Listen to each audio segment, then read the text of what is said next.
ولا تهنوا ولا تحزنوا وأنتم الأعلون إن كنتم مؤمنين إن يمسسكم قرح فقد مس القوم قرح مثله وتلك الأيام نداولها بين الناس وليعلم الله الذين آمنوا ويتخذ منكم شهداء والله لا يحب الظالمين وليمحص الله الذين آمنوا ويمحق الكافرين أم حسبتم أن تدخلوا الجنة ولما يعلم الله الذين جاهدوا منكم ويعلم الصابرين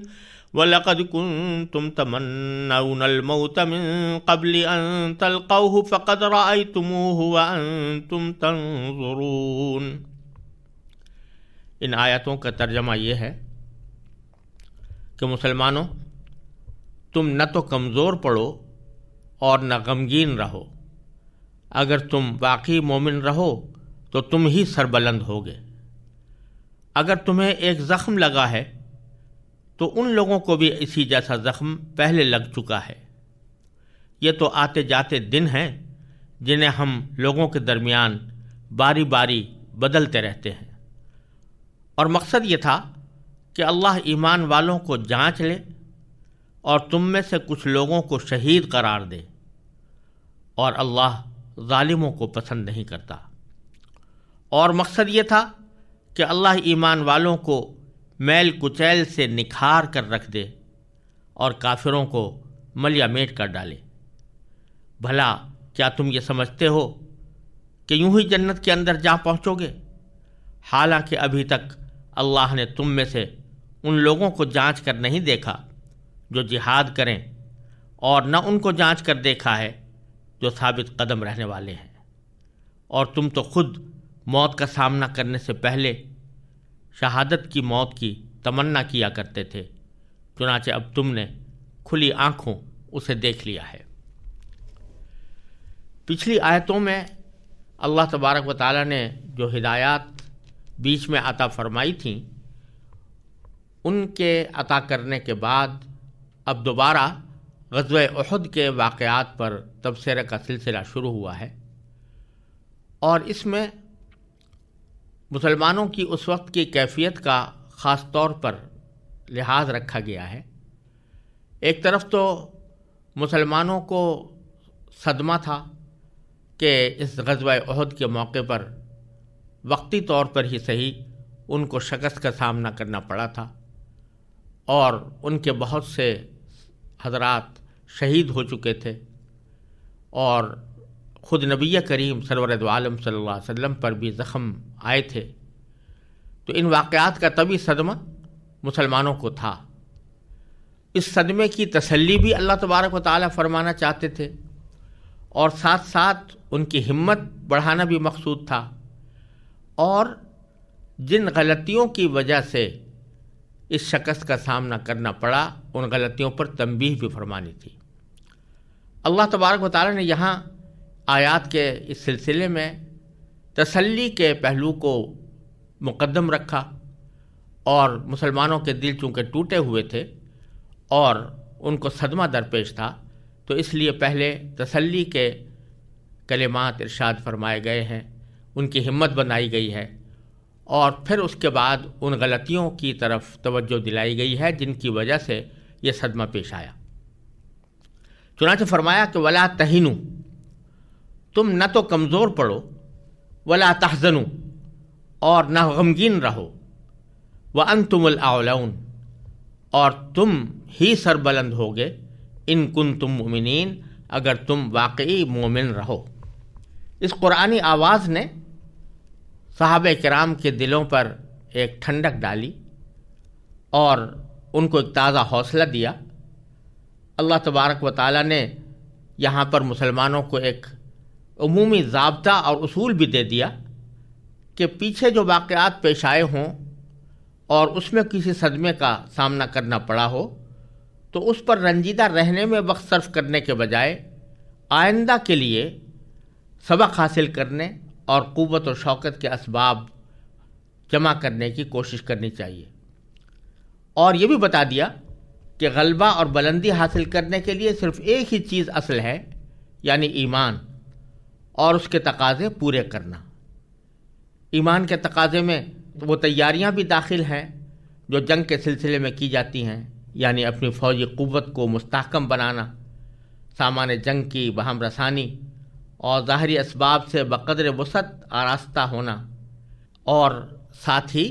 اس ایمان کے تقاضے میں یہ بات بھی داخل ہے کہ اللہ اور اللہ کے رسول صلی اللہ علیہ وسلم کی مکمل اطاعت اور فرما برداری ہو اور تقوی اختیار کیا جائے۔ تو اللہ تبارک و تعالیٰ نے یہاں اس آیت کریمہ میں مسلمانوں کو یہ سبق دے دیا کہ وہ محض غمگین رہنے کے بجائے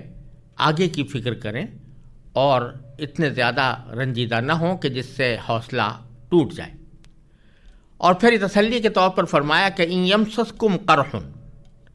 اگر تمہیں ایک زخم لگا ہے، فقد مسل قومک، تو تمہارے سامنے کے جو لوگ ہیں یعنی مشرکین مکہ، ان کو بھی تو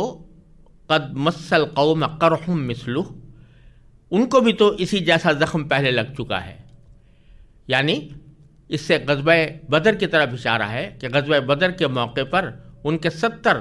سردار قتل ہوئے تھے اور 70 قید ہو گئے تھے۔ تو یہاں پر حضرات صحابہ کرام جو شہید ہوئے غزوہ احد کے موقع پر، ان کی تعداد بھی 70 تھی۔ تو فرمایا کہ جس جیسا زخم تمہیں اس وقت لگا ہے، کافروں کو بھی اس سے پہلے اسی جیسا زخم لگ چکا ہے۔ اور پھر فرمایا کہ وہ تلک الایام نداولھا بین الناس، یہ تو آتے جاتے دن ہیں جنہیں ہم لوگوں کے درمیان باری باری بدلتے رہتے ہیں۔ اس میں ایک عمومی ضابطہ یہ بتا دیا کہ اللہ تعالیٰ کی عادت اس دنیا میں یہی ہے کہ وہ سختی، نرمی، دکھ، سکھ، تکلیف اور راحت کے دنوں کو لوگوں میں عدل بدل کرتے رہتے ہیں۔ اگر کسی وجہ سے کسی باطل قوت کو عارضی طور پر فتح حاصل ہو جائے تو حق کے علمبرداروں کو اس سے بددل نہیں ہونا چاہیے، اور یہ نہ سمجھنا چاہیے کہ ہم کو اب ہمیشہ شکست ہی ہوا کرے گی، بلکہ اس شکست کے اسباب کا پتہ لگا کر ان کا تدارک کرنا چاہیے، اور پھر انجام کار انشاءاللہ حق والوں ہی کو فتح نصیب ہوگی۔ پھر فرمایا کہ وَلِيَعْلَمَ اللَّهُ الَّذِينَ آمَنُوا، یعنی یہ بتلایا کہ یہ جو واقعات پیش آئے ہیں اور اس میں مسلمانوں کو گزند پہنچی ہے، اس کے تکوینی طور پر کچھ مقاصد تھے۔ ایک تو مقصد یہ تھا کہ اللہ ایمان والوں کو جانچ لے اور وَيَتَّخِذَ مِنْكُمْ شُهَدَاءَ، اور تم میں سے کچھ لوگوں کو شہید قرار دے۔ یعنی شہادت کی تمنا تو تمام حضرات کیا کرتے تھے، تو فرمایا کہ اس موقع پر ایک طرف تو اللہ تبارک و تعالیٰ کو تمہاری جانچ مقصود تھی کہ تم نے کس حد تک نبی کریم سرور دو عالم صلی اللہ علیہ وسلم کی تعلیمات اور آپ کی ہدایات پر عمل کیا، اور ساتھ ہی یہ مقصد بھی تھا کہ جن لوگوں کو شہادت کی تمنا تھی ان کی تمنا پوری ہو اور ان کو وہ شہادت کا مرتبہ حاصل ہو۔ واللہ لا یحب الظالمین، اور اللہ ظالموں کو پسند نہیں کرتا۔ یعنی یہ جو مسلمانوں کو شکست ہوئی یا مسلمانوں کو گزند پہنچی، اس کی وجہ یہ نہیں ہے کہ اللہ تبارک و تعالیٰ کو مشرکین مکہ سے کوئی محبت تھی، ان ظالموں سے کوئی محبت تھی کہ جس کی وجہ سے ان کو وقتی طور پر صحیح غالب کر دیا۔ اللہ تعالیٰ ظالموں سے محبت نہیں کرتا، لیکن ایمان والوں کو جانچنا بھی چاہتا ہے اور ان کو شہادت کے مرتبے پر فائز کرنا بھی مقصود تھا۔ اور فرمایا وَلِيُمَحِّصَ اللَّهُ الَّذِينَ آمَنُوا، اور مقصد یہ تھا کہ اللہ ایمان والوں کو میل کچیل سے نکھار کر رکھ دے۔ یمحص یہ تمحیص سے نکلا ہے اور اس کے معنی ہوتا ہے کسی چیز کو میل کچیل سے صاف کرنا۔ تو مسلمانوں کو میل کچیل سے نکھارنا مقصود تھا، یعنی اس غزوہ احد کے واقعات کے نتیجے میں مسلمانوں کو اندازہ ہوا کہ ہم میں کیا غلطیاں تھیں، اور پھر آئندہ ان غلطیوں کے ازالے کی فکر پیدا کی گئی۔ تو اس واسطے اس کے تکوینی مقاصد اللہ تبارک و تعالیٰ کے ہاں یہ تھے کہ مسلمانوں کو بالآخر اس سے فائدہ پہنچے اور وہ میل کچیل سے پاک ہو جائیں، وَيَمْحَقَ الْكَافِرِينَ، اور تاکہ بالآخر کافروں کو ملیہ میٹ کر ڈالے۔ یعنی جب مسلمان اپنے میل کچیل سے اپنے آپ کو نکھار لیں گے اور پاک صاف ہو جائیں گے، ان غلطیوں کو دہرائیں گے نہیں جن کی وجہ سے یہ شکست ہوئی، تو بالآخر کافروں کا انجام یہ ہوگا کہ وہ ملیہ میٹ ہو کر رہ جائیں گے۔ پھر آگے اللہ تبارک و تعالیٰ بڑے شفقت کے ساتھ فرماتے ہیں کہ ام حسبتم ان تدخلوا الجنہ، کیا تم یہ سمجھتے ہو کہ یوں ہی جنت کے اندر جا پہنچو گے؟ وَلَمَّا يَعْلِمِ اللَّهُ الَّذِينَ جَاهَدُوا مِنْكُمْ، جبکہ ابھی تک اللہ تعالیٰ نے تم میں سے ان لوگوں کو جانچ کر نہیں دیکھا جو جہاد کریں، اور نہ ان کو جانچ کر دیکھا ہے جو ثابت قدم رہنے والے ہیں۔ وَيَعْلَمَ الصَّابِرِينَ، یعنی ثابت قدم رہنے والوں کو جانچ کر نہیں دیکھا۔ مطلب یہ ہے کہ جنت اتنی سستی نہیں ہے کہ کسی آزمائش کے بغیر آدمی اس تک پہنچ جائے۔ اس جنت تک پہنچنے کے لیے آزمائشوں سے بھی گزرنا پڑتا ہے اور اس کی وجہ سے بعض اوقات تکلیفیں اٹھانی پڑتی ہیں۔ تو اگر تمہیں ان واقعات میں صدمہ پہنچا ہے اور تکلیف ہوئی ہے تو وہ در حقیقت تمہیں جنت تک پہنچانے کے لیے ہے، اور اللہ تبارک و تعالیٰ تمہیں جانچنا بھی چاہتا ہے کہ تم کس قدر اللہ تعالیٰ کی راہ میں ثابت قدمی کا مظاہرہ کرتے ہو۔ پھر اللہ تبارک و تعالیٰ نے یاد دلایا کہ غزوہ بدر کے موقع پر جو صحابہ کرام شہید ہوئے تھے ان کے بہت سے فضائل رسول کریم سرور دو عالم صلی اللہ علیہ وسلم کی زبانی ان کو معلوم ہوئے تھے، اور صحابہ کرام کو جب ان فضائل کا علم ہوا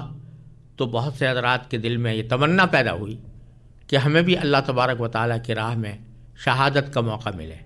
تو اللہ تعالیٰ اس کو یاد دلا رہے ہیں وَلَقَدْ كُنْتُمْ تَمَنَّوْنَ الْمَوْتَ مِنْ قَبْلِ، اور تم تو خود موت کا سامنا کرنے سے پہلے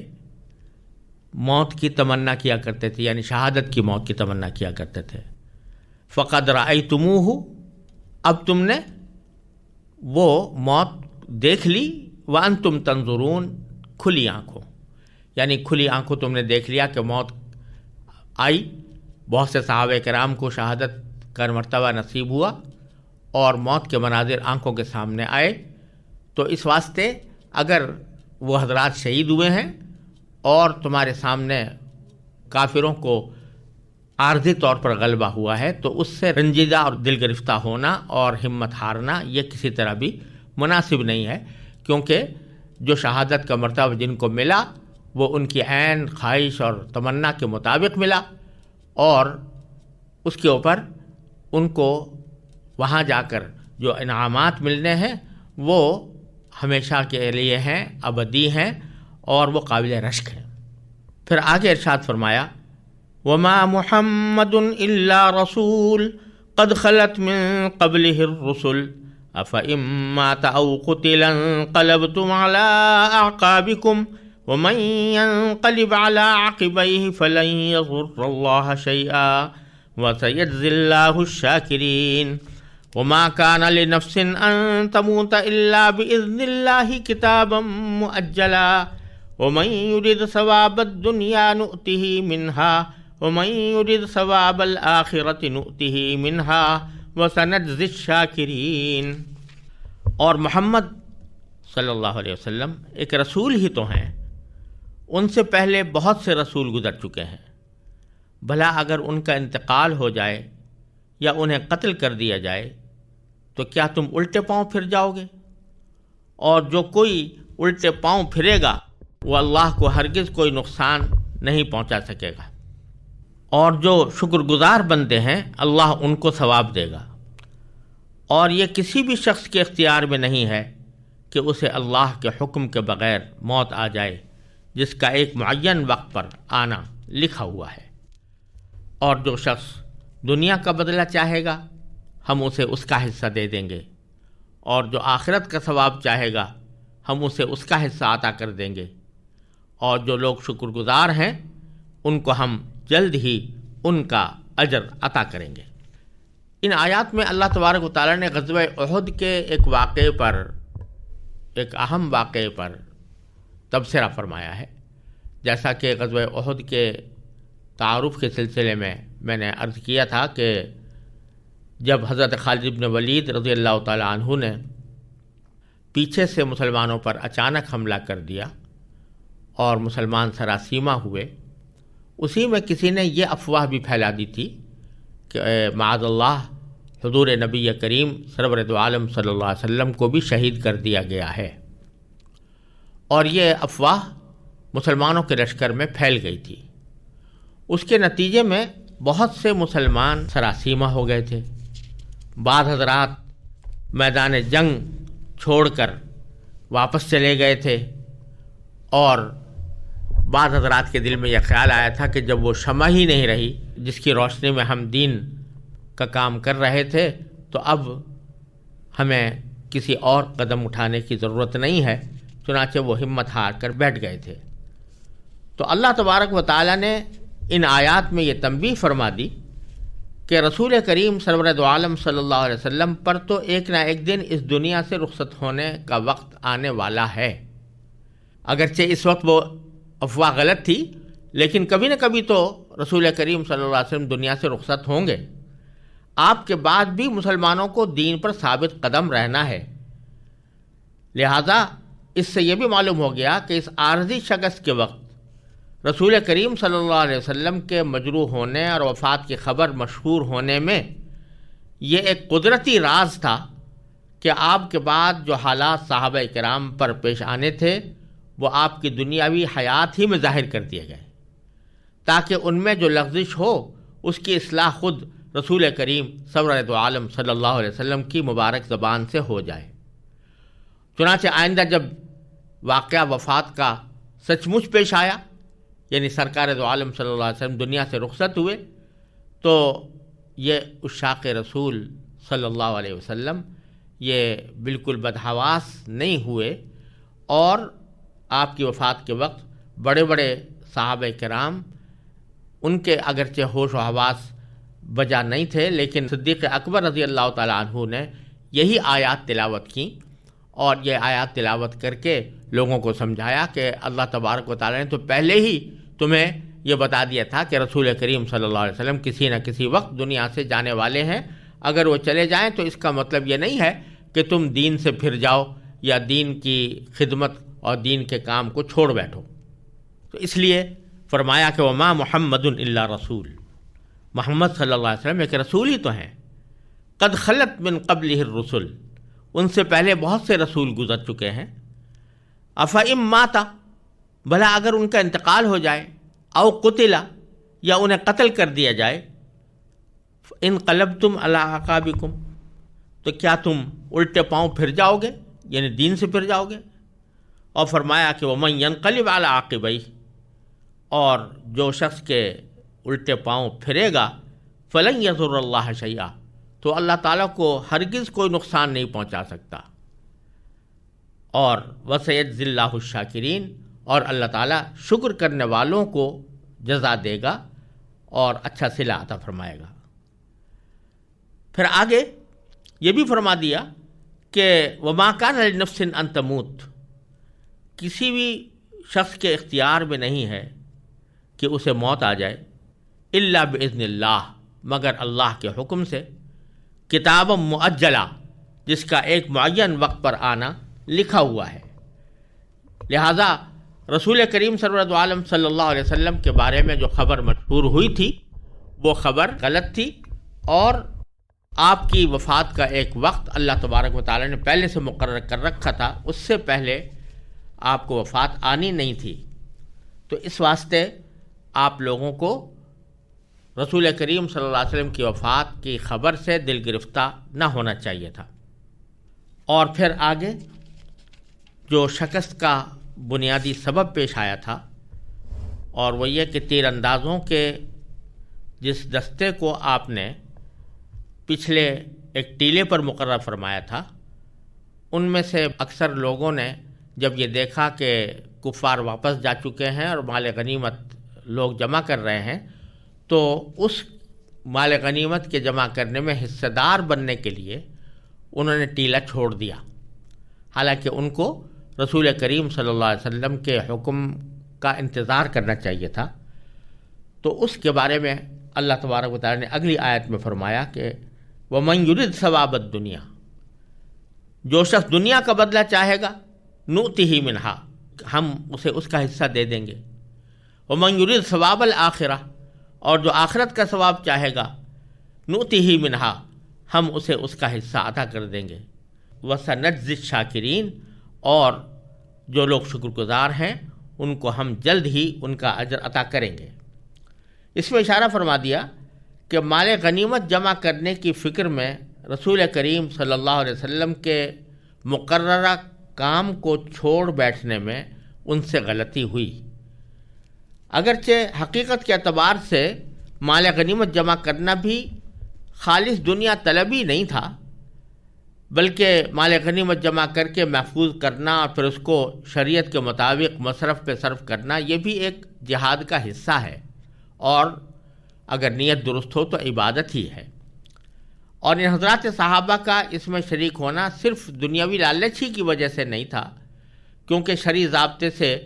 اگر وہ اس مال کے جمع کرنے میں شریک نہ ہوتے تب بھی ان کو مال غنیمت میں وہ حصہ ملتا جو اب ملا۔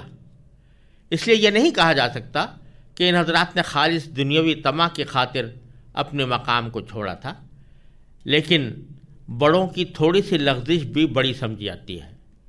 ان کے معمولی جرم کو بھی بڑا سخت جرم قرار دے کر اللہ تبارک و تعالیٰ نے یہاں پر خطاب فرمایا ہے کہ مال غنیمت جمع کرنے میں کچھ نہ کچھ دنیاوی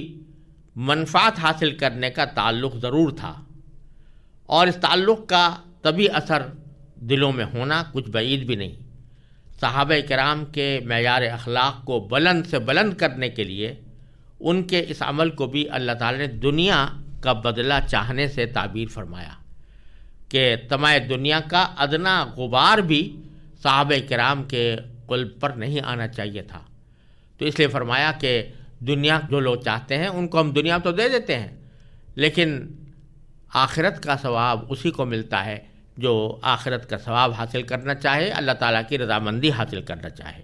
چنانچہ جو شکر گزار لوگ ہیں ان کو ہم ان کا بدلہ جلد ہی عطا کر دیں گے۔